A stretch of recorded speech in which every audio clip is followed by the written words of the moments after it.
Hello everyone, I'm Himani and I welcome you all to our channel Study and Sleep। तो ये आज हमारा fifth lecture है modern history का। आप अगर आपको पहले के लेक्चर्स देखने हैं तो आप चैनल में प्लेलिस्ट में जाके देख सकते हैं।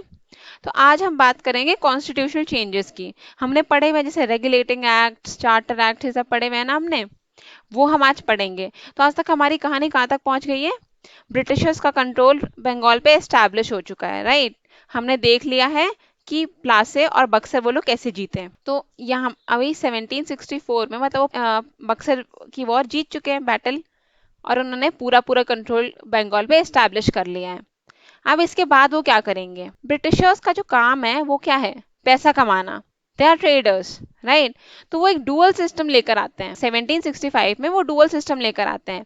तो अब किसी भी किंगडम का क्या मेजर फंक्शन है? पहला होता है रेवेन्यू और दूसरा होता है लॉ एंड ऑर्डर मेंटेन करना, राइट। मतलब जैसे उनकी प्रजा ठीक से रहे, कोई क्राइम ना हो, सब लोग हंसी खुशी से रहें, ये होता है। तो इसको जो लैंड रेवेन्यू राइट्स होते हैं उनको बोलते हैं दीवानी, ठीक है, दीवानी फंक्शन। और जो लॉ एंड ऑर्डर देखता है उसको बोलते हैं निजामत। तो अब क्या करेंगे ना ब्रिटिशर्स, जो गधा मजदूरी वाला काम है यानी लॉ एंड ऑर्डर मेंटेन करना, शांति बनाए रखना, ये सब दे देंगे नवाब को। ठीक है, इन्होंने बंगाल में रूल करना शुरू किया है तो ये नवाब को दे देंगे। ऐसे ही हर जगह करेंगे ये लोग। तो इन्होंने नवाब को ये फंक्शन दे दिया और अपने ले लिया लैंड रिवेन्यू। पैसा चाहिए, जहां से ही पैसा आएगा वहीं जाएंगे। तो इन्होंने ये कर लिया। और भी एक दो रीजंस हैं, जैसे ये मनी माइंडेड तो थे, ट्रेडर्स हैं, इनको पैसा ही चाहिए, लेकिन ये एक इल्यूजन टाइप का भी था। जो नवाब है अब उसको क्या लग रहा है कि यार रूल तो मैं ही कर रहा हूँ ना, रूल मैं कर रहा हूँ, लेकिन रूल असली में कर कौन है? जैसे पैसा है वही रूल करेगा। नवाब को बात माननी है ब्रिटिशर्स की। इनका एक ना बहुत ही अच्छा सा फ्रेज है जो इनपे सूट करता है ब्रिटिशर्स पे, वो है मैक्सिमम अथॉरिटी मिनिमम रिस्पॉन्सिबिलिटी। मतलब अथॉरिटी चाहिए हमें पूरी, रिस्पॉन्सिबिलिटी हमें चाहिए एकदम कम। तो ये हो गया इनका डुअल सिस्टम। अब हम देखेंगे जो कंपनी का रूल है ना वो दो टाइप से होगा। एक होगा देखो यहाँ पे 1857 में क्या होगी? First war of independence, right.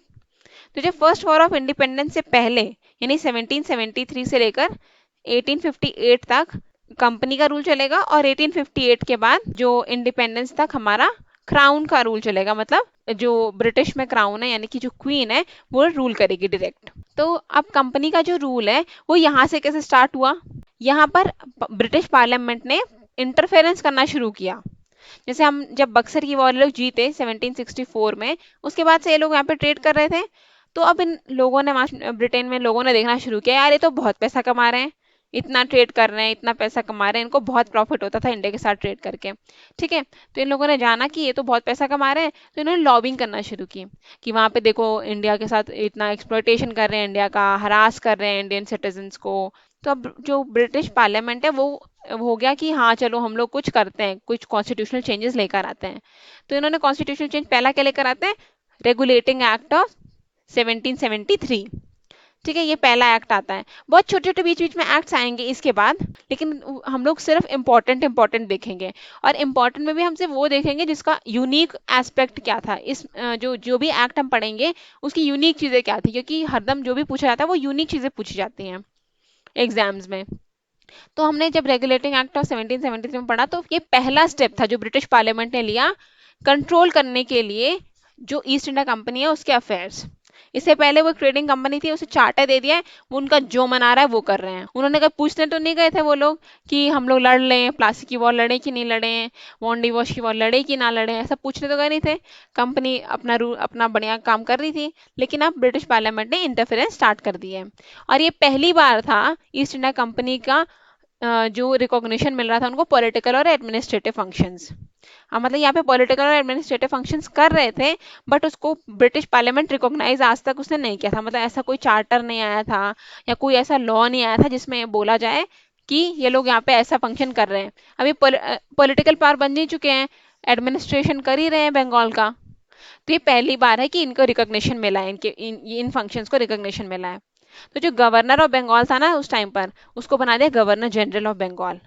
अब गवर्नर जनरल ऑफ बंगाल, तो यहाँ पे तीन प्रेसिडेंसीज थी, बंगाल, मद्रास और बॉम्बे। ये तीन प्रेसिडेंसीज थी ब्रिटिशर्स की। तो जो गवर्नर जनरल ऑफ बंगाल था उसको ऊपर बिठा दिया इन्होंने। ठीक है, गवर्नर जनरल ऑफ बंगाल। और एक गवर्नर जनरल काउंसिल बनाई जिसमें गवर्नर जनरल था और 4 लोग थे, मतलब ताकि वो डिस्कस करें, कुछ ओपिनियंस हो, ताकि एक सही डिसीजन ले पाए। तो गवर्नर जनरल ऑफ बंगाल के अंडर इन्होंने किसको बिठा दिया? पहले ये तीनों प्रेसिडेंसीज इक्वल थी, लेकिन अब जो कैलकाटा है उसको मिल जाएगा थोड़ा सा लिवरेज, मतलब वो ऊपर बैठेगा, उसके पास ज्यादा पावर रहेगी। और गवर्नर जनरल ऑफ मद्रास की जो काउंसिल है वो, और गवर्नर जनरल ऑफ बंगाल की जो काउंसिल है वो दोनों इसके सबऑर्डिनेट बन जाएंगे। तो ये इसके पास ज्यादा पावर आ गई, गवर्नर जनरल ऑफ बंगाल के पास। उसके बाद यहाँ वहां पर लंदन में, मतलब जो ब्रिटिश पार्लियामेंट है वहां पर इन्होंने कोर्ट ऑफ डायरेक्टर्स को एस्टैब्लिश किया। ये कोर्ट ऑफ डायरेक्टर्स क्या करने वाले हैं? कि रिपोर्ट देंगे कि वहां पे कैसा रिवेन्यू कलेक्शन हो रहा है, कितना रिवेन्यू मिल रहा है, क्योंकि ब्रिटिश को भी तो चाहिए ना, ब्रिटिश पार्लियामेंट को भी उनका हिस्सा चाहिए। हमें भी तो फायदा हो, तुम अकेले कैसे फायदा लोगे? और फिर सिविल और मिलिट्री अफेयर्स क्या चल रहा है वहां पर, कहाँ लड़ाई की, किसको एनेक्स किया, ये सारी चीजों को देखने के लिए कौन था? Court of directors. फिर सुप्रीम कोर्ट एस्टैब्लिश किया गया 1774 में कलकत्ता में। ये हो गया। और आपको याद होगा कि जब मैंने आपको प्लासी की कहानी बताई थी तो उसमें क्या हुआ था स्टार्ट? सिराजुद्दौला को क्या दिक्कत थी कि रॉयल फरमान का वो उल्लंघन कर रहे थे, मतलब प्राइवेट ट्रेड कर रहे थे, टैक्सेस नहीं भर रहे थे। ड्यूटी फ्री ट्रेड तो सिर्फ कंपनी को मिला था ना, फारूक सियार ने जो रॉयल फरमान दिया था उसमें ड्यूटी फ्री ट्रेड मिला था कंपनी को, लेकिन जो कंपनी ऑफिशियल्स थे वो प्राइवेट ट्रेड करते थे और अपने टैक्सेस नहीं भरते थे। तो ये कंटिन्यू कर रहे थे वो लोग, तो ब्रिटिश पार्लियामेंट ने क्या किया? ये प्रोहिबिट कर दिया, मतलब बैन कर दिया कि देखो तुम जो कंपनी ऑफिशियल्स हैं वो प्राइवेट ट्रेड नहीं कर सकते। अब ये एक फैक्ट है, याद कर लो, first governor general of Bengal था वॉरेन हेस्टिंग्स। फाइन। अब हम चलते हैं पिट्स इंडिया एक्ट पर।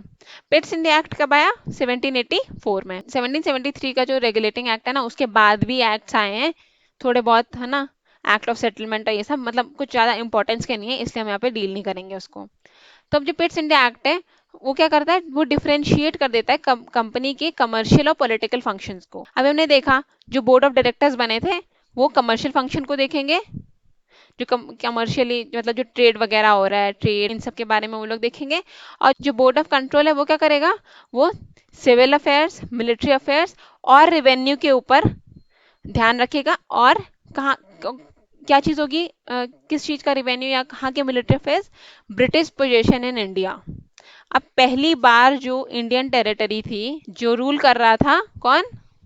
ईआईसी, ईस्ट इंडिया कंपनी, उसको पहली बार ब्रिटिश पोजीशन बोला गया है। ठीक है, this is for the first time कि ये टर्म यूज किया गया इंडियन टेरिटरी के लिए। ठीक है, तो बोर्ड ऑफ कंट्रोल बना दिया। बोर्ड ऑफ कंट्रोल में 6 मेंबर्स थे। अब 6 मेंबर कौन थे? एक तो 2 कैबिनेट मेंबर्स थे, जो ब्रिटिश के कैबिनेट में मेंबर्स हैं उसमें से 2 कैबिनेट मेंबर्स थे, और 4 उनके प्रीवी काउंसिल के थे। जैसे पार्लियामेंट है वैसे ही प्रीवी काउंसिल भी था, वहां के 4 लोग थे। ठीक है, तो ये हमारा बोर्ड ऑफ कंट्रोल में थे। अब एक छोटा सा चेंज ये लोग लेकर आए, किसमें?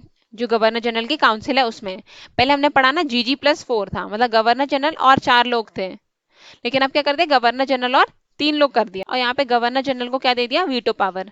मतलब मान लो कि ये नहीं जीत पाता है, वोटिंग होती है किसी चीज पर, और गवर्नर जनरल सोच रहा है कि यार ये बहुत ही अच्छी चीज है लेकिन ये लोग मान नहीं रहे हैं, है ना, और वो हार रहा है, जैसे अगर 2:2 हो गया या फिर 3:1 हो गया, गवर्नर जनरल 1 है और ये लोग अगेंस्ट हैं, तो ये वीटो पावर लगा के वो चीज पास कर सकता है। अब हम आ जाते हैं चार्टर एक्ट ऑफ 1813 पर। इसके पहले भी मैंने बताया ना, बीच बीच में एक्ट्स और लॉज आए हुए हैं, उतना हमें देखने की जरूरत नहीं है। अब यहाँ पे हम देखते हैं 3 यहाँ पे इंपॉर्टेंट पॉइंट्स हैं। जो ट्रेड मोनोपोली थी ईस्ट इंडिया कंपनी की वो अबॉलिश कर दी जाती है। मतलब क्या है इसका? कि अब पहले तो सिर्फ ईस्ट इंडिया कंपनी इंडिया के साथ ट्रेड कर रही थी, मतलब इस ये यहाँ का जो एरिया है उसके साथ ट्रेड कर रही थी, लेकिन अब और भी प्लेयर्स आ सकते हैं। फॉरेन प्लेयर्स नहीं, जैसे अलग अलग कंट्रीज नहीं आएंगी, ब्रिटेन के ही और जो ट्रेडर्स हैं, मर्चेंट्स हैं, वो आएंगे। अकेले कैसे तुम लूटोगे? सब लूटेंगे। ठीक है, तो वही वाला हाल है कि अब सारे और भी लोग आ सकते हैं ब्रिटेन से ट्रेड करने के लिए। लेकिन उनको कहाँ का मोनोपोली अभी भी थी? टी ट्रेड में, और जो चाइना के साथ ट्रेड हो रहा था उसमें अभी भी मोनोपोली थी। क्रिश्चियन मिशनरीज को फंक्शन करने का परमिशन दे दिया था कि अपना तुम आप प्रोपोगेट करो, फैलाओ धर्म। ठीक है ना, ये क्रिश्चियन मिशनरीज अपना फंक्शन कर रही थी।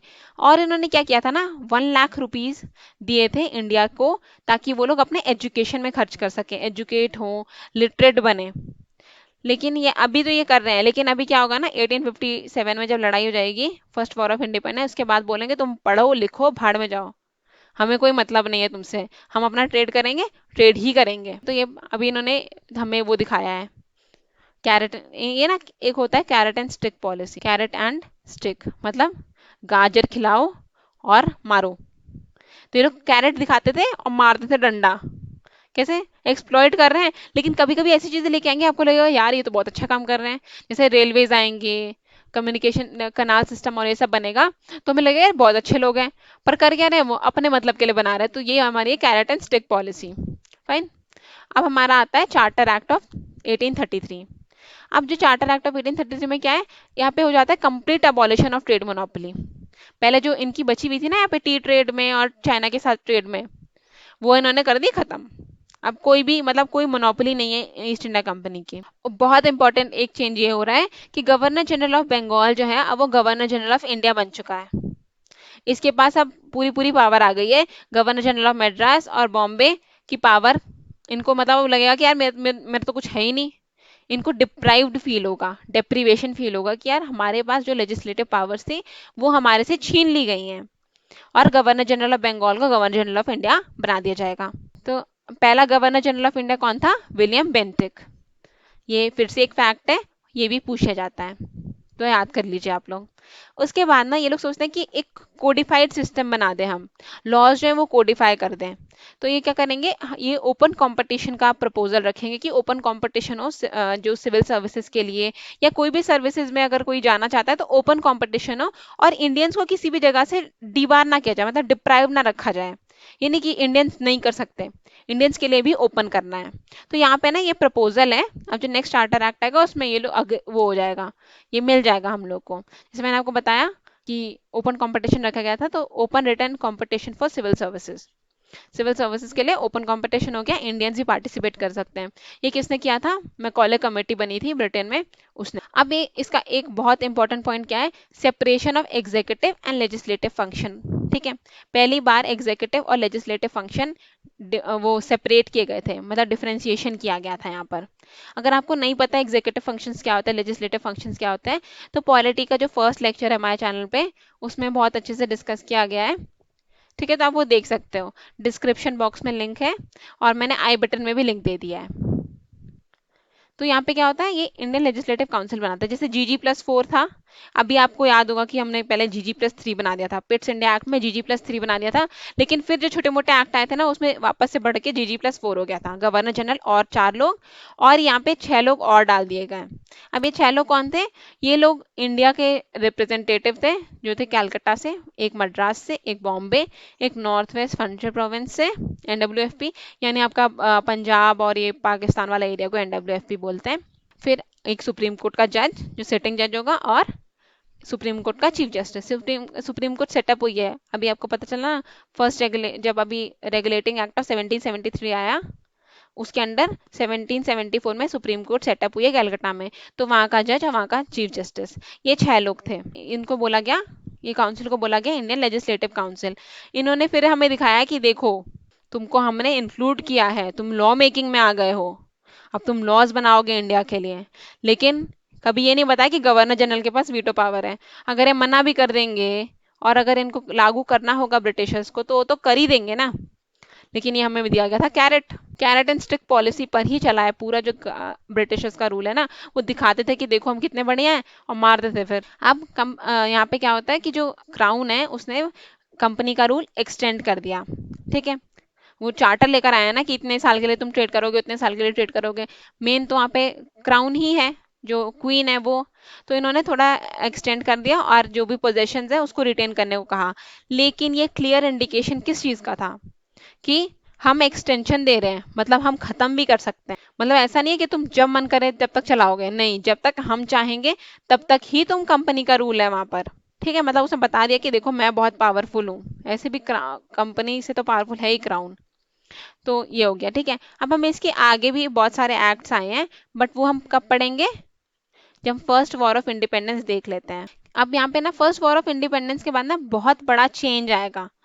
इंडियंस में भी चेंज आएगा, ब्रिटिशर्स में भी चेंज आएगा, तो उनकी लॉ मेकिंग में भी चेंज आएगा। अगर आपको ये सब समझ आ गया है तो बहुत अच्छी बात है। अगर आपको नहीं आया ना, जैसे इसमें बहुत सारी ट्रिकी चीजें हैं, कोर्ट ऑफ डायरेक्टर्स है, बोर्ड ऑफ कंट्रोल है, ये सारी डिफरेंट डिफरेंट चीजें हैं, ठीक है। तो आप एक बार और वीडियो देख सकते हो, एक बार और वीडियो देखोगे आपको पूरा का पूरा कॉन्सेप्ट अच्छे से क्लियर हो जाएगा। थोड़ा बहुत इसमें देखो लर्न करना ही पड़ता है ना। पर आपको मैंने इसको एक कहानी के फॉर्म में समझाने की कोशिश की कि कैसे कैसे क्या चीजें हो रही हैं। आप कहानी की तरह अगर समझोगे तो बहुत आसान हो जाएगी हिस्ट्री। तो इस तरीके से हम अपने एक लेक्चर के एंड पर आते हैं। अगर आपको चीज़ें समझ आई हो, वीडियो आपको अच्छा लगा हो, तो आप वीडियो को लाइक कर दो। आपको कोई डाउट्स हो या फीडबैक हो कि मेरे को कुछ इंक्लूड करना चाहिए या किसी टॉपिक पे मैं वीडियो लेकर आऊँ, या आपको कुछ नहीं समझ आ रहा है, टीचिंग मेथडोलॉजी में आपको कुछ चेंज चाहिए, तो आप मेरे को कमेंट सेक्शन में बता सकते हो। And do share the video and subscribe the channel. Thank you.